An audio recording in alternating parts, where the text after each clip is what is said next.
자, 안녕하세요.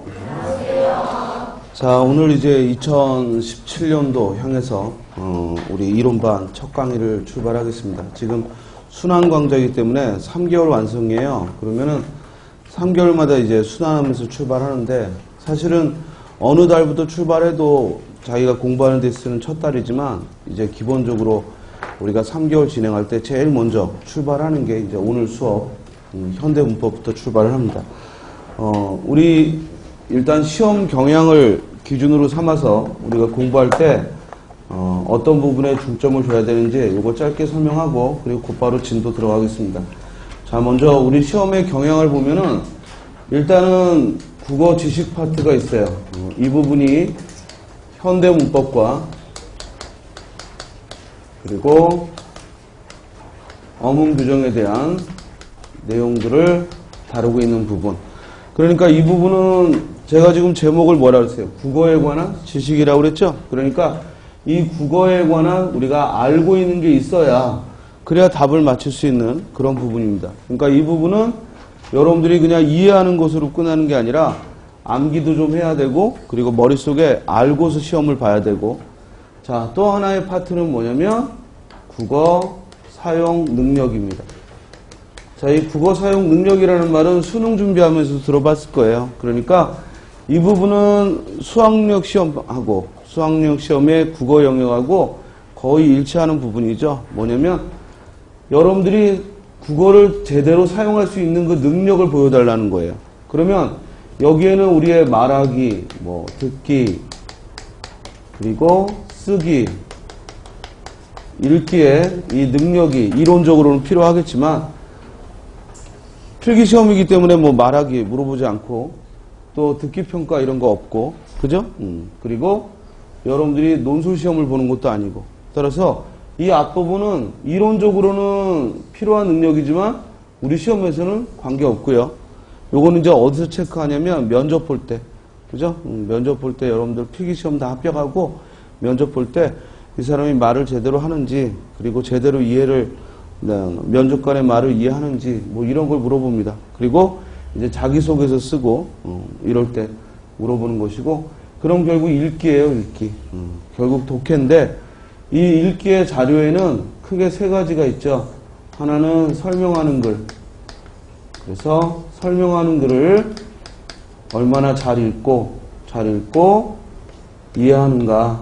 그래서 우리가 설명한다는 얘기는 풀어서 말한다는 얘기니까 새로운 정보를 알려주는 것이고, 그렇다면 새로 나온 정보를 얼마나 요약할 수 있는지 이걸 물어보는 거예요. 그러니까 시험 문제에서는 뭐 물어봐요? 주어진 글의 주제는 뭐냐, 윗글에서 말하고 있는 바가 뭐냐, 또 윗글의 설명 방식은 뭐냐, 이런 거 물어보는 겁니다. 그죠? 자, 반면에 또 하나는 주장하는 글이죠. 그죠? 자기 의견을 주장하는 글이에요. 그러면 이런 것은 우리가 비판적으로 글을 읽는 겁니다. 그래서 주어진 글에 대해 다음에 이어질 내용은, 또는 윗글의 필자의 의견에 대해서 반대하는 의견은, 이렇게 비판적으로 글을 바라보는 걸 묻습니다. 자, 또 하나가 뭐냐면 정서를 표현하는 거예요. 그러니까 우리가 흔히 에세이라고 하는 글들, 그러니까 어딜 다녀와서 쓴 기행적인 글이라든지 아니면 뭘 보고 와서 쓰는 이런 글들은 바로 이 정서를 표현하는 글이고, 이건 여러분들이 얼마나 공감하는가라는 걸 묻는 거죠. 그런데 이런 정서 표현의 글은 흔히 우리가 문학이라는 파트로 질문을 하는 겁니다. 자, 여기서 이제 하나 중요한 건, 우리 대부분의 공무원 수험수들도 그렇고 우리 교재도 마찬가지고요. 이 문학이라는 파트가 굉장히 비중 있게 책에 들어가 있습니다. 그런데 안타까운 건 이 문학이라는 파트가 책에는 비중 있게 들어가 있는데 우리 시험에서는 그렇게 큰 비중을 차지하는 게 아니라, 이렇게 파트를 세 가지로 나눴을 때 두 번째 국어 사용 능력이 있어서 뭐예요? 정서 표현의 글에서 묻는 거예요. 그러니까 출제 비중이 우리 시험에서는 뭐예요? 매우 낮다. 그러니까 이걸 먼저 빨리 깨달아야 돼. 그러니까 수능을 준비할 때는 문학이 거의 2분의 1, 3분의 1에 그런 비중을 가지고 공부해야 되고, 시험 문제도 그렇게 나와요. 근데 실제 우리 시험 문제에서는 이 문학 파트의 비중이 현저하게 낮다. 그리고 여러분들이 뭐 수능 준비하면서 꼭 외워야 될 뭐 시 또는 작품, 소설 이런 것들 막 공부하는데 우리는 작년도, 올해죠. 올해, 작년 이렇게 기준으로 봤다면 국가직의 시 한 문제, 그리고 지방직의 시 한 문제 이게 다예요.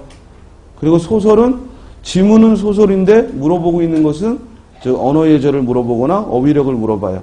그러니까 이 문학의 파트는 수험서에 있는 내용은 참고서예요. 그냥 이렇게 내가 급할 때 찾아보는 거고 실제로 여러분들이 공부하는 데 있어서는 문학은 비중을 가급적 줄이자라는 겁니다. 알겠습니까? 그래서 수업 시간에 다루는 내용 정도만 하면은 뭐 그동안 수능을 또 준비했던 무려 좀 꽤 오래전 일이지만 그래도 공부했던 그런 바탕이 있으니까 이 문제는 충분히 여러분들이 해결할 수 있으니까요. 자신감을 가지고 하시고 자 그래서 국어 사용 능력이라는 이름은 결국 독해 문제인데 이 독해 파트의 내용은 즉 이해하거나 비판하는 글이 주가 되고 결국 문제 유형을 파악해서 얼마나 우리가 짧은 시간 안에 푸는가. 자 그래서 이 국어 사용 능력에서는 속도가 중요합니다. 근데 이 속도를 연습하는 것은 한 공부 시작한 지 6개월 정도 지나서 그때부터 좀 속도를 욕심을 내시고 그 전에는 일단 꼼꼼하게 읽는 그런 훈련부터 하기 바랍니다. 자 그러면 이제 나머지 하나는 뭐냐면요. 어휘력이에요. 어휘력. 그래서 고유어를 물어본다거나 한자어를 물어본다거나 또는 한자 성어를 물어본다거나 또는 속담을 물어본다거나 자 이런 부분이 다 어휘력입니다. 어떤 지문을 주고 물을 수도 있고요. 아니면은 즉 그냥 낱말에 직접적으로 낱말을 들어서 뭐 한자어의 도금이 뭐냐 한자어의 뜻이 뭐냐 이렇게 물을 수 있어요. 여러분들이 한자 하면은 괜히 겁먹어서 그런 것이고 자 그럼 실제로 우리 시험에서의 출제 비중을 보면 이 어휘력 파트에서는 이게 최대한 나오면 한 문제가 나올 수 있어요. 그죠? 그리고 적게 나오면 한자 성어가 2개가 나오면 한자어 안 나와요. 이해돼요? 그러니까 여러분들이 한자가 힘들어요 하지만 여러분들이 힘들다고 말하는 그 한자 그 파트는 이 부분인데 이 부분은 하나 또는 2개예요. 그러니까 하나 또는 0. 알겠습니까? 반면에 한자 성어는 최소한 하나 내지 2. 이해됩니까? 그러니까 한자어 때문에 국어 성적이 뭐 잘 안 나온다. 그거는 말도 안 되는 얘기고 그냥 느낌만 그런 거예요. 이해되세요? 그러니까 항상 한자 공부에 있어서 겁먹지 말고 해야 될 최소한의 것만 하자. 알겠죠? 자 그러면 이제 우리 시험에서 국가직 지방직이 약간 플러스 마이너스 항목의 즉 비중이 조금 다르긴 하지만 전반적으로 본다면 이쪽이 50%. 알겠습니까? 사실은 50% 이상의 그런 비중을 가져야 되는 이유가 여기가 분명하게 되면 국어가 쉬워요. 근데 이 부분이 약하면요. 계속 국어가 어렵다 하고 느끼게 돼요.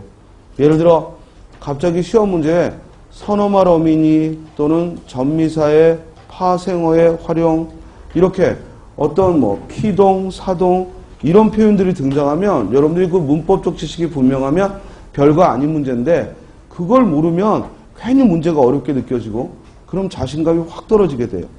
그래서 이 독해나 이런 부분은 모르는 단어 몇 개 있어도 그죠? 결국 뭐 글의 주제를 찾아나 단락의 순서를 찾아라 또는 빈칸에 들어갈 말로 알맞은 거 이게 뻔한 그런 유형들이기 때문에 자신감은 생겨. 답을 못 찾아서 그러지 자신감은 생겨요. 그런데 이 부분은 문제는 짤막하니 이렇게 만만하게 보여요. 그런데 거기에 어떤 사용되어 있는 용어가 하나라도 내가 부족하면은 잘 못 푼단 말이에요. 그래서 이쪽은 분명한 지식을 쌓아야 되고 우리 학습의 50%고 요게 우리가 우리 수업 기준으로 한다면 이번 첫 달 그리고 두 번째 달까지 대체적으로 이 부분을 공부합니다. 이해됩니까? 자, 그리고 이제 이 국어 사용 능력 파트가 마지막 3개월째 할 건데요.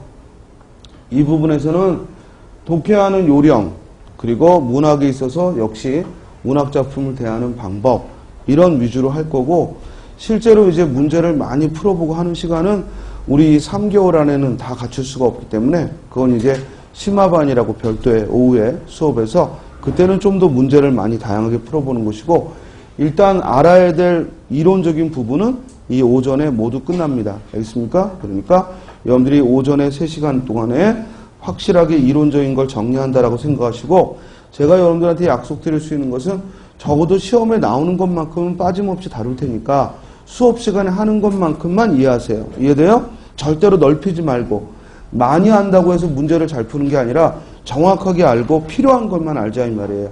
그리고 우리 시험 문제 달랑 20개예요. 이 20개 못 맞춰가지고 우리가 힘들어할 게 아니고, 이 20개를 푸는데 그렇게 막 1000페이지, 2000페이지 그 내용을 모두 알고 있을 필요가 없다는 거죠. 알겠어요? 제일 좋은 건 뭐예요? 내가 시험 보는 그 20개를 선생님이 정확히 찝어주면 되는 거예요. 가장 쉽게 말하면. 그죠? 그러니까 우리가 적어도 이 20개를 내가 출제하는 게 아니니까 이 20개를 맞추기 위해서 이거에 한 10배는 할 거예요. 그러니까 한 200개를 풀 수 있는 그런 지식들을 다룰 겁니다. 그러면 반드시 그 10분의 1 정도 되는 것은 가볍게 풀 수 있다. 이 자신감을 가지고 하시고, 그리고 우리가 문제를 풀어볼 때는 이거에 딱 100배를 풀어보는 거예요. 그러니까 한 2000문제 정도. 이해됩니까? 2000문제 정도면 여러분들이 많은 것 같지만 우리 기출문제 1년 거만 모아도 200개예요. 무슨 말이냐면 적어도 7급, 9급, 그리고 교육청, 소방직, 또 경찰직, 그리고 국회직, 법원직, 이런 국어라는 이름으로 나오는 시험을 1년 거만 딱 모아도 10회분이 돼요. 기출문제만. 그러면 그게 200문제예요. 이해돼요? 그리고 그 기출문제가 한 5년치만 쌓이면 그게 1000문제예요. 그것도 제대로 풀기가 사실은 힘들어요. 여러분들이. 그러니까 무엇보다도 일단 이론적인 정리는 이 오전반에 확실하게 스님이 매듭을 지을 테니까 여기 있는 걸 그날 가서 복습하시고, 그리고 문제를 이제 충분히 풀어봐야 되는데 그 문제에 있어서 기본서에 들어있는 것만 해도 1000문제가 넘고, 우리가 기출문제 최근 거 5년치만 공부해도 1000문제가 넘어요. 그래서 이걸 수업 시간에 소화할 수는 없어요. 아무리 심화반에서 즉 3시간씩 더 문제를 푼다고 하더라도 이걸 이 몇 개월 안에 다 소화하기는 힘들어요. 그래서 여러분들이 또 집에서 풀어줘야 하는 부분이 있어요. 그러니까 적어도 기본서에 있는 문제들은 설명들이 다 들어가 있으니까, 우리 3권이 문제집으로 돼 있죠? 그러니까 3권에 있는 문제는 우리 수업 마칠 때마다 그 단원별로 가서 꼭 풀어보시고, 그리고 또 궁금한 거는 질문하시고, 이러면서 여러분들이 또 공부해야 되는 파트가 있다는 걸 분명히 하시기 바랍니다. 자, 그리고 이 부분, 이 어휘력은 선생님이 이런 부분을 해라라고 알려줄 수 있을 뿐이지 이 공부는 여러분들이 하는 겁니다. 그리고 이건 계속 문법을 하거나 이 독해를 하면서 중간중간 이제 공부하는 방법들, 요령들을 말씀드릴 겁니다. 자, 이 부분은 이제 독해 부분이 문제가 만약에 10개가 나온다.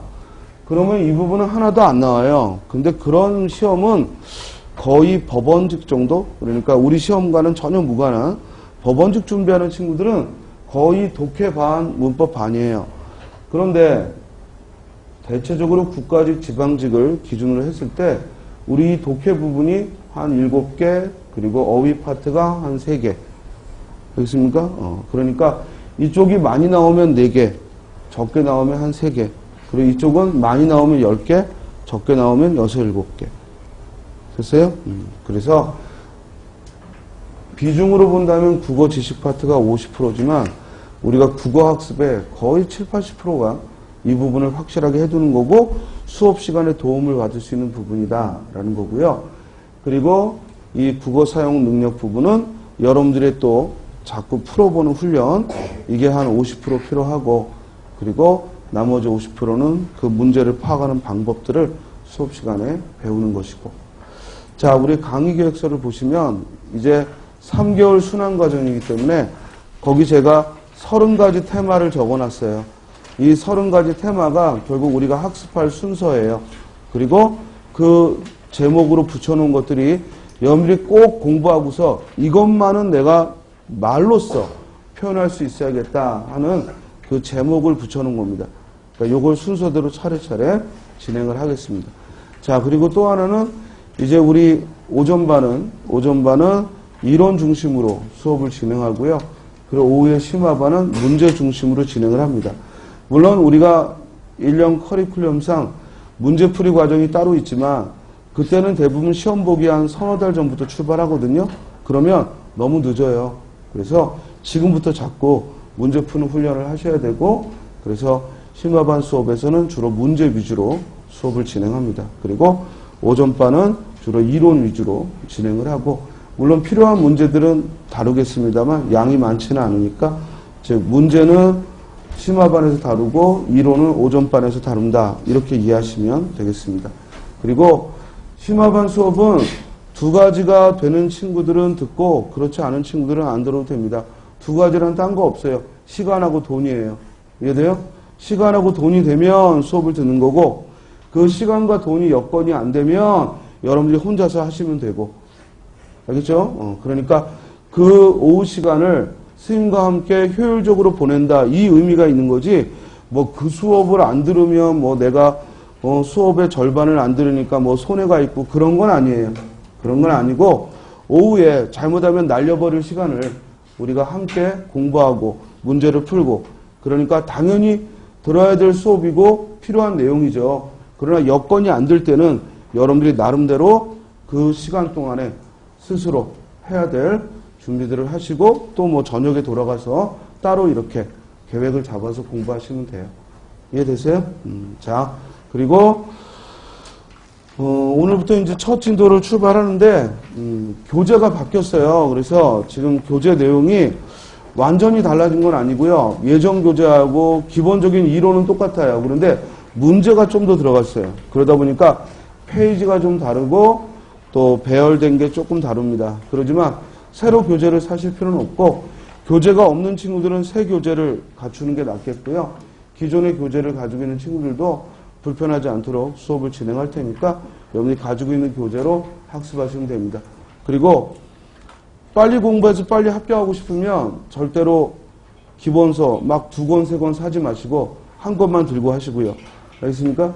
그리고 문제, 함부로 문제집 사지 말고 수업 시간에 하자고 하는 것들만 다루시고, 그리고 정의 문제집을 사고 싶으면 기출문제집을 사는 것이 낫고, 나머지 예상 문제집은 다 쓰레기. 알겠습니까?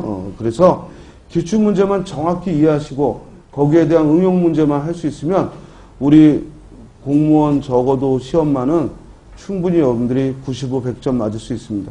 그러지 않고 자꾸만 수능 준비하는 것처럼 뭐 이것저것 여러분들 타이틀로 나온 예상문제집, 뭐 소방직 예상문제집, 뭐 보건직 예상문제집, 뭐 간호직, 뭐 국어 예상문제집, 이거 다 쓰레기 같은 것들입니다. 알겠습니까? 그냥 기출문제 보시면 되고, 그리고 제가 충분히 수업하면서 또 프린트로 문제가 나가는 것들이 있을 거예요. 그러면은 그런 문제들 푸시고, 일단은 여기 첫 출발하는 우리 친구들은 기본서에 있는 것부터 하세요. 기본서 안에 최소한의 기출문제와 예상문제가 들어있으니까 거기에 있는 것부터 진행하시면 됩니다. 그리고 거기 제 이메일 주소와 연락처까지 모두 적어놨으니까요. 여러분들이 일주일에 한 번밖에 만나는 게 아니기 때문에 질문사항이 있거나 그러면 선생님 카페, 국어 질문은 가급적 제 카페에다 해주세요. 학원 카페에는 뭐 동영상 처리 문제라든지 아니면은 뭐 전체적인 학습이라든지 이런 건 질문할 수 있지만, 국어라는 이 학습 파트에 있어서의 질문은 제 개인 카페를 이용해 주시면 좋겠고, 뭐 거기 따로 돈 들어가는 거 아니니까 즉 개인 카페 질문하시면 좋겠고요. 또 뭐 카페 가입이나 이런 게 번거로우시면 거기 이메일 적어놨으니까 메일로 질문하시면 답변을 드리겠습니다.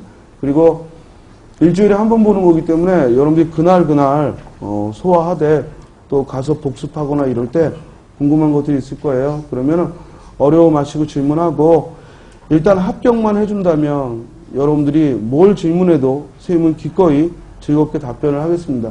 그러니까 그건 또 제 의무이고요. 그러니까 여러분들도 어려워 마시고 질문하고, 대신 답변이 좀 늦는다고 막 욕하고 그러지 말고 좀 기다리고, 알겠어요? 적어도 3일 안에는 답변을 할 테니까. 물론 급한 것들은 또 시험 직전에는 빨리빨리 답변을 해줘요. 그러지만 그렇지 않은 경우는 천천히 또 하는 게 있으니까 여러분들이 욕만 하지 않으면 돼요. 알겠어요? 그리고 얼마든지 질문하시면 답변하도록 하겠습니다.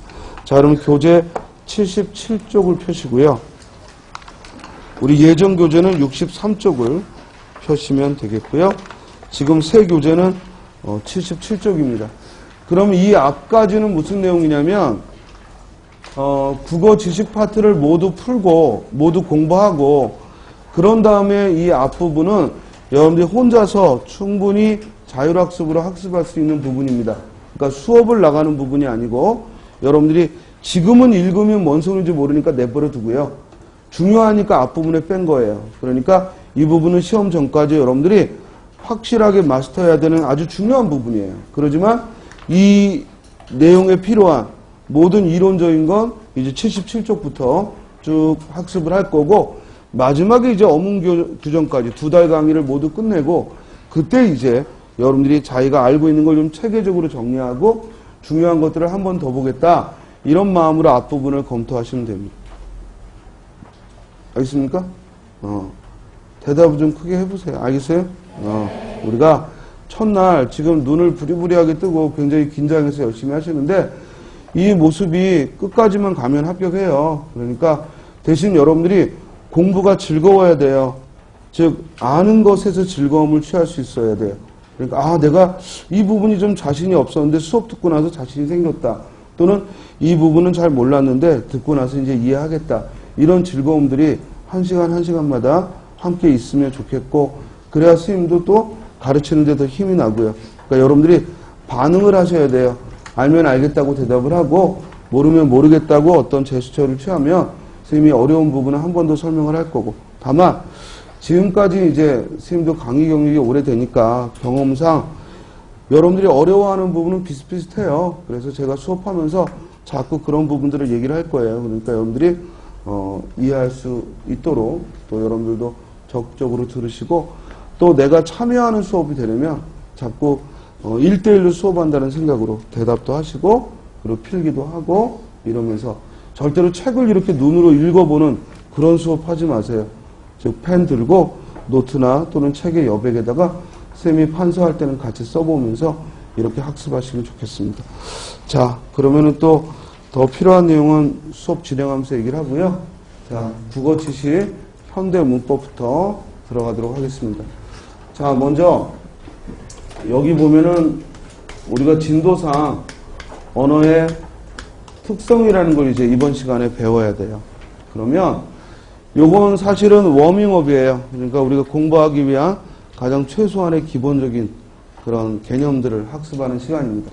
먼저 우리 국어도 언어니까 이 언어의 일반적인 특성 그리고 언어의 기능을 학습하고 나면 그게 곧 우리 또 국어의 특성이고 기능이 되겠죠. 그래서 이 파트는 시험에서 한 2, 3년에 한 번씩 나오는 그러니까 비중이 많지는 않아요. 대신 아주 기본적인 항목을 같이 학습하겠습니다. 자, 먼저 언어를 정의 내려보겠는데 무슨 공부를 할 때 제일 먼저 해야 될 건 뭐냐면 내가 지금 학습하는 것에 대한 기본적인 뜻이에요.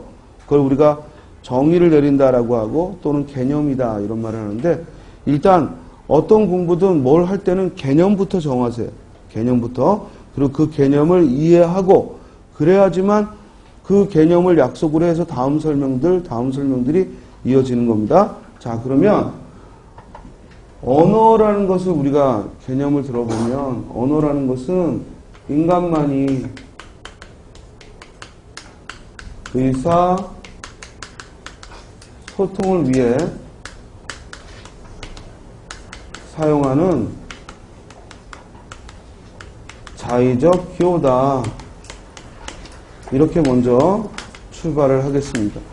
자, 그러면 저기서 인간만이 의사소통을 위해 사용하는 자의적 기호다라는 표현을 썼을 때 이제 중요한 건 여기 낯선 용어가 등장을 해요. 자의적 기호다 이 표현. 자, 그러면 인간만이 의사소통을 위해 사용하는 그러니까 언어 사용의 주체는 사람이라는 얘기죠. 우리가 개나 뭐 고양이 등 다른 이런 동물들도 자기들끼리 어떤 의사소통을 한다라고 말을 하지만 그것들은 언어라는 이름으로 불려지는 건 아니고 그들 간에 어떤 신호를 주고받을 뿐이고 일단 사람만이 언어를 사용하는 주체입니다. 자, 그리고 우리가 언어를 사용하는 이유는 의사소통을 위해서죠. 자, 그런데 우리가 이 의사소통을 위해서 타인과의 관계 속에서 의사소통을 위해 사용하는 것들은 언어만이 아니라 다른 것들도 많아요. 예를 들어 우리가 꼭 말로 글로 표현하지 않더라도 어떤 약속된 부호로 의사소통을 하죠. 가장 흔한 게 바로 이 수학기호죠. 이해됩니까? 이 플러스 마이너스라는 이 수학기호는 언어는 아닙니다. 근데 우리가 이걸 뭐라고 하냐면 기호라는 말을 씁니다. 왜냐하면 뭐의 수단이니까? 의사소통의 수단이니까. 그러면 언어 역시도 의사소통을 위해서 사용하는 그런 수단들의 하나라는 얘기인데 그러면 우리가 의사소통을 위해 사용하는 건 언어만이 아니라 다른 것들도 있다는 얘기니까 더 큰 개념이 필요하고 그 개념이 뭐예요? 기호라는 말이에요. 그러니까 기호라는 얘기는 반드시 우리가 어떤 의사소통을 하기 위해서 어떤 내용과 형식을 갖추고 있는 것 그걸 기호라고 해요. 그래서 언어도 기호니까 반드시 뭐가 있냐면 형식이라는 것과 내용이라는 걸 가지고 있을 거고 그래서 언어의 형식을 우리가 음성이라고 약속을 하고요. 언어의 내용을 의미라고 약속을 해요. 그러면 언어는 결국 음성이라는 형식과 의미라는 내용으로 이루어져 있다. 그렇기 때문에 기호라는 말을 써요. 이해됐죠? 자, 우리가 도로의 신호등도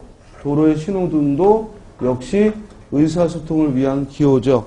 예를 들어 빨강이면 멈춰라. 그리고 파랑이면 녹색이면 즉 나아가라. 이렇게 형식과 그리고 내용을 갖추고 있기 때문에 그 신호등 역시 기호예요. 그렇지만 우리가 그걸 언어라고 하지는 않죠.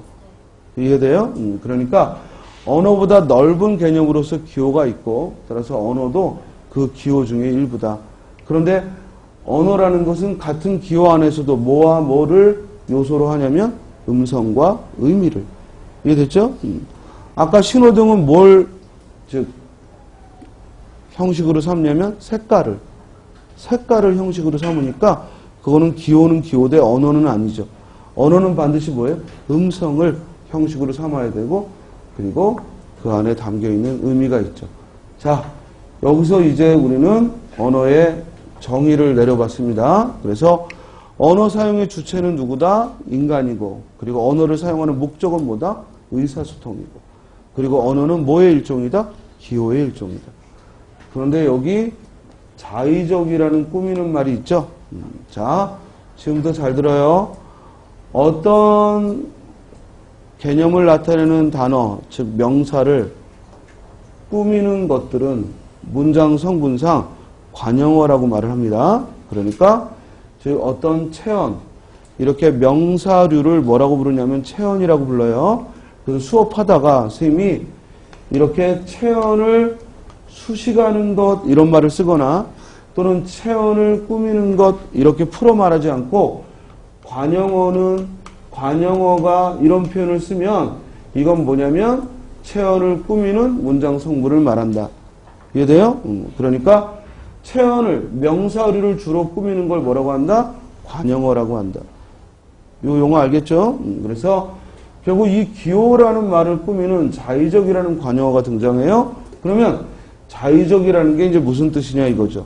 자, 여기서부터 언어의 특성이 출발합니다. 자, 음성과 의미 간에 이게 필연적 관계냐 아니냐라는 표현인데, 즉 예를 들어서 여기 새라는 형식으로 우리가 발음을 했을 때 거기에 해당되는 의미, 이렇게 날개가 있고 날아다닐 수 있는 짐승, 그죠? 이 대상을 우리는 떠올립니다. 그런데 문제는 이렇게 날아다니는 이 짐승을 새라고 불러야 될 필연적인 이유가 있는가? 이렇게 생겨먹은 걸 꼭 새라고 해야 될 이유가 있는가라는 걸 조금만 생각해 보면 우리는 이걸 새라고 우리말로 약속을 해서 그렇지 조금만 다른 나라로 눈길을 돌리면 다른 형태로 표현을 한다 이거죠. 알겠습니까? 중국어만 하더라도 세 조자를 써서 형태가 다르죠? 이해돼요? 뭐 영어도 말할 것도 없고 일본어도 말할 것도 없겠죠. 같은 대상을 향해서 형식이 다르네. 그죠? 언어마다. 그렇다면은 원래 음성과 의미는 필연적이다, 필연적이지 않다, 필연적이지 않다. 거기서 등장하는 개념이 바로 자의성이라는 개념입니다. 그래서 음성과 의미는 필연적이지 않다. 그걸 문법 용어로 뭐라고 한다? 자의성을 갖는다라고. 그래서 언어는 1차적으로 이 자의성이라는 특징을 갖습니다. 자의성이라는 특징을. 자, 다음. 그러면 이렇게 음성과 의미가 필연적이지 않고 자의적이다 보니까 얘가 의사소통을 할 때 우리가 외국 사람을 만나면 의사소통이 안 돼요. 왜? 같은 의미의 것인데 서로 말하는 형식이 다르니까. 그럼 적어도 한국어를 쓰는 사람들끼리는 이 음성과 의미, 그러니까 날아다니는 걸 새라고 불러야 될 필연적인 이유는 없지만 적어도 한국어를 쓰는 사람들끼리는 의사소통을 위해서는 일부러 약속을 하자. 그래서 등장하는 개념이 뭐냐면 언어는 언중에 약속의 결과다 이런 얘기입니다. 여기 언중이라는 말을 썼습니다. 자, 우리 어디 가서 눈으로 보면서 앉아있는 무리를 뭐라고 하냐면 관중이라고 해요. 또 어디 음악회 같은 데서 듣는 무리를 청중이라고 해요. 그리고 이런 산업이나 문화 전반에서 무리지어 있는 사람을 대중이라고 해요. 이해돼요? 그렇다면 언중이라는 건 역시 무리는 무리죠? 근데 어떤 무리라는 거예요? 같은 언어를 쓰는 무리. 이해됩니까? 그러니까 비록 국적이 달라도 같은 언어를 사용하고 있다면 그는 함께 뭐예요? 언중이라는 이름으로 불릴 수 있는 거예요. 자, 따라서 같은 언어를 쓰는 사람들끼리 약속한 결과다. 적어도 한국어를 쓰는 언중끼리 저렇게 날아가는 건 새라고 하자 하고 약속을 했다는 거죠. 이해돼요? 자, 그래서 이와 같이 언어는 언중들의 약속의 결과다. 그렇기 때문에 한번 약속한 것이니까 쉽게 바뀌면 안 되죠. 그래서 이걸 사회성이다라고 해요. 그리고 이 언어의 특성 중 사회성은 곧 바꿔 말하면 쉽게 바뀔 수 없으니까 불력성이다라는 말로도 합니다. 불력성이다, 바꿀 수 없다 이런 뜻이고요. 그래서 즉 사회성은 곧 언중의 약속이다. 언어는 약속이라 쉽게 바꿀 수 없다라는 겁니다. 자, 그러면 봐.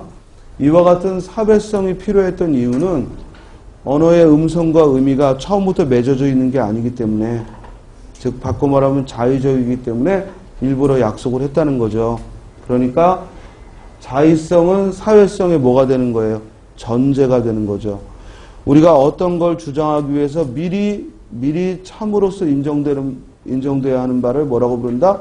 전제라고 해요. 그러면 시험 문제에 즉 언어의 음성과 의미는 언중들의 약속의 결과다. 이와 같은 특성의 전제가 되는 것은, 그러면 답은 사회성이 아니라 뭐예요? 자의성이 되는 거죠. 자, 다음. 그런데 언어가 자의적이다 보니까 우리는 약속을 해야 했듯이, 또한 언어가 자의적이다 보니까 시간이 오래 지나면 달라진다는 얘기예요. 의미가 달라지고 형태가 달라집니다.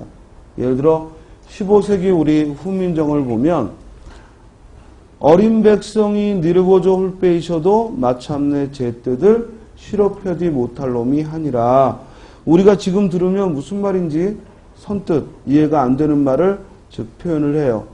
근데 지금 와서 그걸 해석하면 어리석은 백성들이 말하고 싶은 바가 있어도 자기의 뜻을 능히 펴지 못함으로 내 일을 불쌍하게 여겨서 새로 28자를 만들었다. 바로 현대로 옮기면은 이제 뜻을 이해가 되죠. 근데 그 당시에는 표기가 달랐다는 얘기예요. 그래서 이렇게 언어도 세월이 지나면 뭐 한다? 바뀌더라. 자, 우리가 뭔가가 바뀌면 변화라고 하는데 이게 세월이 지나 바뀌면 변천이라고 말을 해요. 그래서 언어에 변천이 일어난다. 즉 원래 있던 낱말의 뜻이 변하기도 하고 형태가 바뀌기도 한다. 이걸 뭐라고 불러요? 역사성이라고 부르는 거죠. 그래서 역사성은 즉 바뀔 수 있는 성질이기 때문에 가역성이다라고 합니다. 자, 그럼 언어의 특성 중 다음과 같은 즉 사회성과 역사성은 모두 뭘 전제로 한 거다? 언어의 자의성을 전제로 한 것이고 이 사회성과 역사성을 함께 불러서 언어의 객관성이다. 언어의 객관성이다라고 이야기를 합니다. 자, 다음에는 이제 이와 같은 언어의 일차적인 특성, 언어는 자의적이고 또한 언어는 사회성을 가지고 있고 언어는 또한 역사성을 가지고 있다. 자, 여기서 이제 잠깐 멈추고요.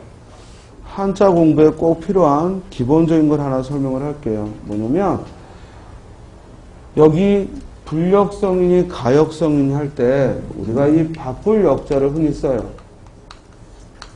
그런데 이 바꿀 역자가 또 어떤 경우에는 쉬울 이자로 써요. 자, 이렇게 한자어 중에는 똑같은 한자어인데 얘를 발음을 달리하는 것들이 있어요. 많이 들어봤죠, 이런 말? 예를 들어 여기 우리가 잘 아는 즐거울 락자가 있는데 얘를 즐거울 락으로 발음하기도 하고 또 음악 악으로 발음하기도 하고 또는 요산 요수 이럴 때는 좋아하다라는 의미로 요로도 발음을 해요. 즉 똑같은 글자가 이렇게 발음이 달라져요. 우리 이런 건 한자어에 그렇게 수없이 많은 단어가 있는 건 아니에요. 우리 시험에서 요구하는 건 이런 단어들이 한 50여 개 내외로 있어요. 자, 이런 단어를 뭐라고 부르냐면 동자 이음어라고 불러요. 동자 이음어다라고 불러요. 그러면 동자 이음어란 얘기는 무슨 뜻이냐? 즉 글자는 똑같은데 소리가 다르다는 겁니다. 그런데 한자어는 뜻글자이기 때문에 소리가 다르면 뭐도 달라져요? 뜻도 달라지죠. 그래서 시험 문제에 이 글자를 뭐라고 읽어야 되는지 요 항목에서 그죠? 요 예를 든 항목에서 뭐라고 읽어야 되는지 락이라고 읽어야 되는지 악이라고 읽어야 되는지 요라고 읽어야 되는지 이런 도금 문제를 묻는다. 도금. 됐어요? 얼마나 그 원래의 뜻대로 소리를 찾아 읽는지 이 도금 문제를 출제를 해요. 우리 시험 문제에서 한자 문제가 9급을 기준으로 했을 때 한자가 가장 어렵게 나오는 건 바로 그 도금 문제예요. 근데 그 도금 문제에 나오는 한자는 거의 여기서 다 내요. 올해 시험도 그랬고 작년에도 그랬고 거의 도금 문제는 요 동자 이음어를 여러분들이 정확히 구별할 수 있는지 그렇습니까? 그래서 여기 이런 글자가 있는데 요 앞에 하늘 천자를 쓰면 청강 그래서 하늘에서 내려온다 이래요. 근데 이 옆에 즉 이 글자 옆에 이렇게 엎드릴 복자를 쓰면 그러면 그때는 뭐라고 읽어요? 항복 이렇게 읽어요. 그러니까 똑같은 글자가 강으로도 읽을 수가 있고 또 뭐로도 읽을 수 있어요? 항으로도 읽을 수 있단 말이에요. 이해됩니까? 따라서 이렇게 동자 이음어는 바로 이 도금 문제로 출제를 합니다. 요 외워야 될 것만 요게 한 70여 개 되니까 요 외워야 될 것만 공부하면 결국 그게 고스란히 시험에 나온다고요. 그래서 이번 주에 여러분들이 꼭 학습해야 될 거 한자 공부에 있어서 동자 이음어부터 정복하자. 됐습니까? 여러분들 교재에서 동자 이음어를 찾아가지고 동자 이음어 항목을 먼저 공부하세요. 이거 겨우 딱 2페이지 정도밖에 아니에요. 됐습니까? 그러니까 거기 나온 것만. 대신 아직 시험이 많이 남았는데 이걸 막 쓰면서 이렇게 철저하게 하라는 게 아니라 한 번만 보세요. 한 번만. 알겠습니까? 아, 이런 글자들이 있구나라고 한 번만 보면 돼요. 그런데 그것도 안 한단 말이에요. 그것도 안 하니까 이번 주에 반드시 동자이음어를 꼭 공부하자. 그리고 또 하나, 이 동자이음어를 학습하기 전에 최소한 여기 있는 게 이게 나무목자다. 알겠습니까? 여기 있는 게 스스로 자자에 변형된 형태다. 요게 나타날 현자에 변형된 형태다. 또는 여기 이게 즉 언덕을 나타내는 언덕 부자다. 그리고 좌측에 있는 거다. 이해되십니까? 이런 표현들은 알고 있어야 되거든요. 왜냐면 한자는 뜻글자이기 때문에 우리말에 가나다라, 우리는 소리 글자라 기역, 니은, 디귿, 리을 이런 음운을 먼저 공부하고 가나다라, 마바사 하고 음절을 공부했어요. 근데 한자는 뜻글자이기 때문에 뜻을 통해서 글자가 만들어져요. 그렇기 때문에 최소한 여기 이런 글자가 있을 때 이런 글자가 있을 때 이런 글자들이 있을 때 이게 뭔지는 모른다 하더라도 이게 의미상 요 고기 육자에 이 부스가 들어있으니까 아 이건 전부 우리 장기 즉 우리 신체의 일부를 나타내는구나 이 정도는 알아야겠다 이 말이에요. 즉 얘는 달월자가 아니라 이 고기 육자에 변형된 형태거든. 그러니까 이 글자들은 죽었다 깨어나도 우리 살과 관련된 것만 나오는 거예요. 여러분들 이 글자 많이 봤을 거예요. 이게 벌레 충자거든요. 알겠습니까? 이 글자가 들어가면 뒤에 뭐가 오든 알겠어요? 얘는 다 뭐예요? 곤충과 관련된 거예요. 여기에다가 여기 있는 이 봉우리 봉자를 붙이잖아요. 그럼 얘는 벌봉자가 돼요. 여기에다가요. 이렇게 우리 나자를 붙이잖아요. 그러면 나비 아자가 돼요. 이해돼요? 여기에다가요. 이렇게 문자라는 소리가 나는 그럴 문자 문을 넣잖아요. 그럼 얘는 발음은 문자인데 됐습니까? 뜻은 뭐예요? 반드시 곤충과 관련된 거니까 이 모기 문자예요. 이렇게 한자어는 90% 이상의 단어가 뜻을 담당하는 부분과 음을 담당하는 부분이 있어. 이걸 우리가 형성문자라고 하거든요. 그럼 한자의 거의 대부분이 형성문자예요. 이해돼요? 그러면 우리는 이 글자를 보고 봉이라는 발음, 이 글자를 보고 아라는 발음, 이 글자를 보고 문이라는 발음을 추리할 수 있고 그리고 요 벌레 충자를 통해서 아 이게 곤충과 관련된 거구나 하는 그 정도의 짐작은 해볼 수가 있다고. 그러니까 시험 문제에 어떤 밑줄 친 낱말에 어울리는 한자는 있는데 그 글자가 곤충과 관련된 단어예요. 그럼 최소한 뭐예요? 1, 2, 3, 4 선택지 안에서 요 벌레 충자 들어가는 걸 찾아야죠. 됐습니까? 또 어떤 단어가 이게 우리 장기와 관련된 그런 우리 살과 관련된 그런 표현을 써요. 그럼 뭐예요? 아 얘는 반드시 즉 고기 육변이 들어있겠구나 하고 찾는 거예요.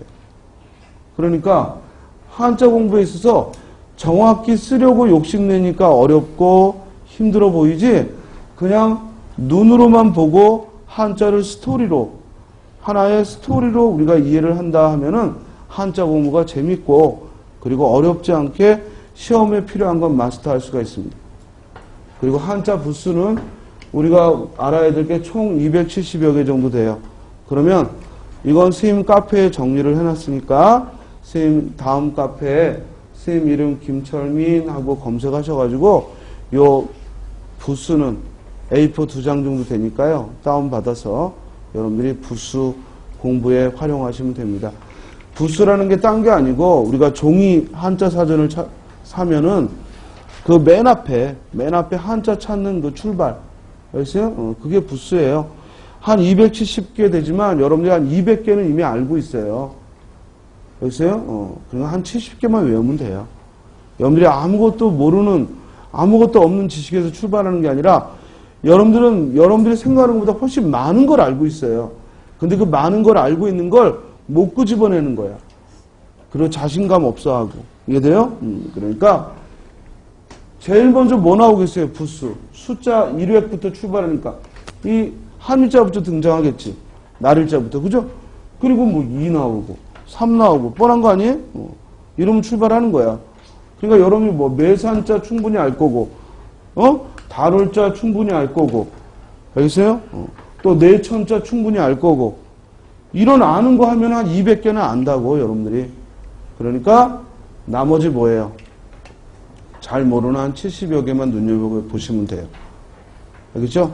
그래서 한자 공부는 첫 번째 부수를 익히고 그런 다음에 동자 이음어부터 하자. 동자 이음어부터. 그리고 또 그 다음에 해야 될 것은 제가 수업 진행하면서 또 그때그때 말씀을 드릴게요. 그러니까 이번 주 한자 공부를 좀 미리미리 해두자라는 의미로 먼저 부수 익히시고 그리고 동자 이음어 공부하라고. 알겠죠?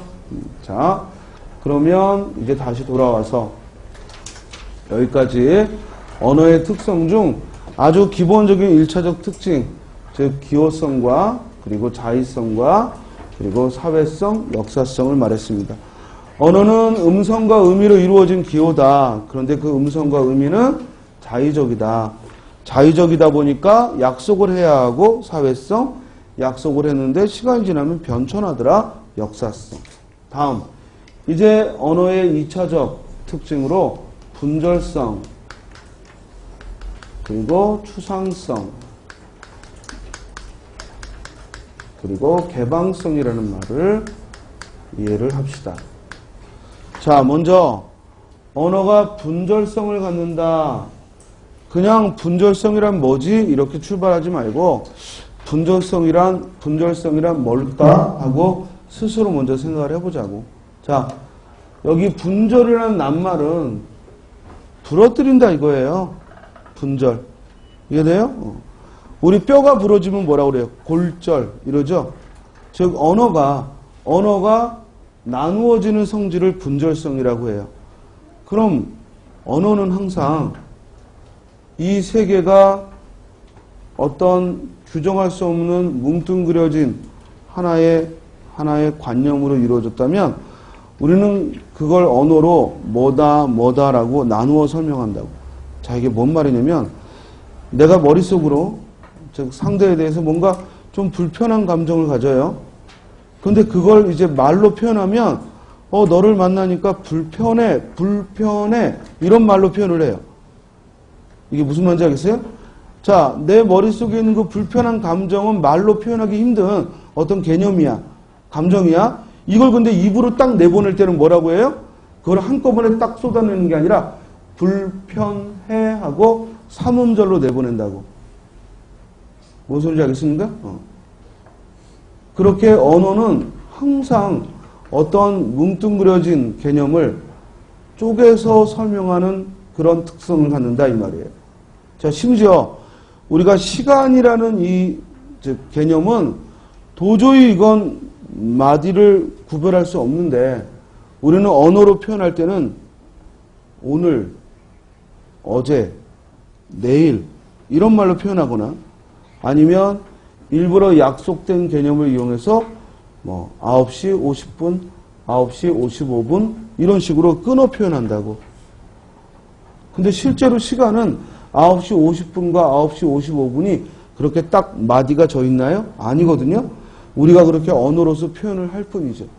그래서 이처럼 즉 언어는 실제 세계는 연속적으로 이루어져 있는 세계인데 그 연속적인 세계를 항상 끊어 표현한다. 그 끊어 표현하는 성질을 분절성이다라고 얘기를 합니다. 즉 분절성이란 연속적으로 이루어진 세계를 끊어 표현하는 성질을 갖는다. 자, 그 다음에 여기 추상성이다라는 말이 나오죠. 자, 추상성이다 하면은 이건 추상화의 과정을 거친다.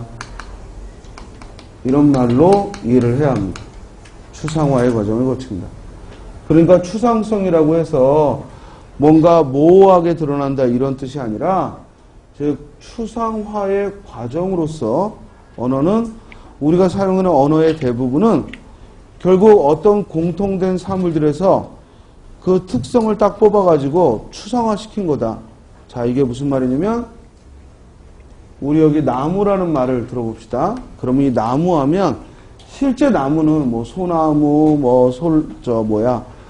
또 뭐 무슨 나무, 사과나무 하고 이렇게 나무가 있을 거 아니에요. 그러면 그런 것들의 공통점, 뭐 땅에 흙에 뿌리를 묶고 있고, 즉 커다란 줄기가 있고, 또 가지가 있고, 그 가지에서 잎이 트고 광합성을 하고 이런 공통점이 있는 것들을 우리는 나무라는 말로 부르죠. 근데 실제로 나무에 해당되는 사물은 하나가 아니라 아주 여러 개의 사물인데 거기서 공통적인 걸 뽑아서 우리는 나무라는 말을 만들어 쓴다고요. 그러니까 추상적인 말을 써서 추상성이 아니라 우리가 쓰는 아주 구체적인 말들도 결국에는 이와 같이 추상화된 과정을 거친 거다. 그래서 이 추상화의 과정을 거쳐서 우리가 쓰는 말은 모두 개념이다 이거죠. 개념. 어떤 개념. 그러니까 그 음성과 그 실제 사물은 늘 일대 다의 관계가 되는 거야. 음성은 하나인데, 나무라는 하나인데 거기에 해당되는 사물은 여러 가지다 이 말이죠. 자, 그렇기 때문에 이 추상성과 관계없는, 즉 언어 중에서 추상성에는 예로서 들 수 없는 게 뭐냐면 하나의 음성에 하나의 의미가 있는 거죠. 그게 뭐냐면 고유명사예요. 고유명사.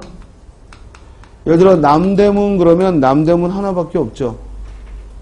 그죠? 불국사 그럼 불국사 하나밖에 없어요. 대방역 그럼 서울에서 대방역은 하나밖에 없어요. 이해돼요? 자, 그와 같은 고유명사들은 음성과 의미가 1대1의 관계이기 때문에 우리가 이런 것들은 추상성과 관계가 없죠. 그래서 추상성의 예외죠. 고유명사는 추상성과는 관계가 없다. 왜 관계가 없는지 알겠습니까? 그래서 음성과 의미가 1대1의 관계가 아니기 때문에 고유명사는 추상성의 예로서 들 수가 없다. 자, 다음 이제 개방성입니다. 자, 개방성은요, 말 그대로 여기 개방이라는 말을 쓰니까 우리 뭐 역사학이나 또는 여러분들 전공에서 개방 그러면 뭔가 외부의 것을 들여오는데 제약이 없다 이런 식으로 많이 쓰는데 언어학에서 말하는 개방성은 창조성이에요. 창조성. 즉 표현의 제약이 없다는 겁니다. 무한한 표현을 할 수 있다는 것. 표현의 제약이 없다. 이걸 우리는 개방성이다라는 말로 합니다. 자, 여기까지가 즉 언어는 끊어 표현한다. 분절성. 언어는 추상화의 과정을 거친 것이다. 추상성. 그리고 언어는 즉 무한한 표현. 표현의 제약이 없다. 개방성. 이게 언어학에 있어서 즉 두 번째 우리가 두 번째 단계로 살펴볼 수 있는 특성입니다. 자, 이제 끝으로 우리 교재에서 체계성이라는 말이 나올 겁니다. 그리고 또 하나 새로운 문법 교과서에서 이 규칙성이라는 말을 또 이야기하고 있습니다. 자, 보세요. 뭘 책을 넘겨 그냥 칠판에 스미 판사하면서 할 때는 여러분들도 이렇게 메모하면서 같이 생각하세요. 그리고 책을 보자 할 때는 책을 같이 보고, 이해돼요? 그래서 함께 움직여야 돼. 여기 선생 설명하고 판사하고 있는데 여러분들은 책 넘기면서 밑줄 치려고만 하면 그건 수업 안 돼요. 공부 안 됩니다. 그래가지고 공부 안 되죠. 여러분들이 스님하고 적어도 이 수업 시간 동안만은 일심동체로 움직여야 돼. 알겠어요? 같은 생각하고, 즉, 같은 고민을 가지고 또 같이 학습을 하고. 그러니까 여러분들도 막 겉돌지 마시고 하루 24시간 중에 월요일 날 이렇게 주어진 요 시간 동안만 국어라는 공부를 할 때만 요때만 스님하고 한 몸 한 마음이다 하고 공부하시면 돼요. 그러면 우리 시험 문제 그거 아무것도 아니고, 알겠어요? 쉽게 풀 수가 있어요. 수업을 겉돌면 안 돼요.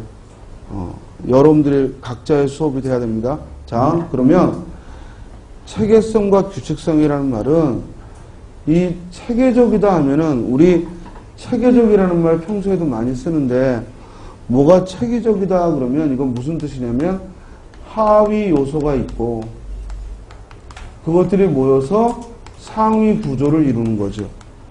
반드시 어떤 조직이 체계적이다 그러면 아래 직급이 있고 그 위에 직급이 있다는 얘기거든. 그러니까 언어에도 뭐야? 하위 요소가 있고 상위 구조가 있다는 거예요. 아주 간단한 예로 우리가 어떤 문장이 이루어지려면 그 문장을 이루는 뭐가 있어야 돼? 단어들이 있어야 돼요. 그 단어들이 각각 주어니, 목적어니, 서술어니 역할을 가져서 문장이라는 더 큰 개념을 만들지. 또 그 문장과 문장이 모여서 뭘 이루어? 문단, 단락을 이루고 그 단락과 단락이 모여서 뭘 이루어요? 하나의 글을 이루죠. 이렇게 언어라는 것은 하위 요소들이 있고 그 하위 요소들이 상위 구조를 이루는 그런 구성물이고 이걸 체계성이다라고 얘기를 하는 거예요. 반면에 언어는 규칙성을 가지고 있다 그러면 모든 언어는 나름대로의 문법이 있죠. 즉 그들 나름대로의 문법과 어법이 있단 말이에요. 우리가 지금 첫 달, 두 번째 달 공부하는 현대문법과 그리고 어문규정은 바로 우리 언어가 가지고 있는 규칙을 공부하는 거죠. 그래서 이렇게 규칙성이 있다는 얘기는 모든 언어는 뭐야? 어법이 있다. 그들 나름대로의 어법에 따라서 즉 다른 말로 하면 규범이 있다. 즉 규범이 있어서 그 규칙에 따라 언어를 사용하게 된다. 자, 여기까지 언어의 특성을 학습을 했습니다. 자, 정리하면 우리 언어는 우리 국어라는 것 자체가 언어의 일부니까 우리 언어의 특성을 여기서 다룬 것이고 이것의 시험 경향은 한 2, 3년에 한 번 나온다. 그러니까 자주 출제하는 건 아니지만 가장 밑바탕을 이루는 것이기 때문에 우리가 살펴본 것이고 그리고 언어의 특성을 공부하면서 이번 주 과제로서 한자의 동자 이음어부터 학습하라.